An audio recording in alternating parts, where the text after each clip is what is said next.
धनंजयला अभिजित नेहमीच पुढे लीडरशिप करत असतो म्हणून त्याला प्रत्येक वेळेस राग येतो आणि तो अंकिताला पाठीमागे टाकून स्वतः लीडर होण्याचा प्रयत्न करत असतो।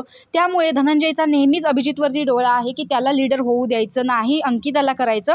आणि आता तर तो इंडिव्हिज्युअल गेम खेळतोय, पण या गेममध्ये त्याने स्ट्रॅटेजी लावलेली आहे। सगळे उमेदवार गेलेले आहेत, फक्त अभिजित राहिलेला आहे आणि अभिजितला सुद्धा कॅप्टन्सी मिळाली नाही पाहिजे किंवा तो उमेदवार नाही ठरला पाहिजे, म्हणून इकडे धनंजय स्ट्रॅटेजी लावून पॅडीला या गटातून उमेदवार करण्यासाठी झटपटत आहे। आणि त्याच्यातच इकडे संग्रामने देखील जोर लावलेला आहे, म्हणजे पॅडीला कॅप्टनचा उमेदवार निवडण्यासाठी यांची रेटारेटी चालू आहे। तर डीपीने इकडे दोघांनाही लॉक केलेलं आहे आणि सूरज पटकन ते अंड घेऊन घरट्यात जाऊन ठेव अभिजितच्या, असं तो सांगत आहे, म्हणजे अभिजितची जी उमेदवारी आहे ती निघून जाईल। तर अशा प्रकारे या कॅप्टन्सीमध्ये डीपीने वेगळी स्ट्रॅटेजी लावून अभिजितला बाद करण्याचा निर्णय घेतलेला आहे। त्यासाठी तो पूर्णपणे ताकद लावून खेळताना दिसतोय। तर तुम्ही संध्याकाळी गेम पाहण्यासाठी किती उत्सुक आहात ते कमेंट बॉक्समध्ये नक्की सांगा। अशाच बिग बॉसचे अपडेट्स पाहण्यासाठी आपल्या चॅनलला सबस्क्राईब करा। तोपर्यंत बाय।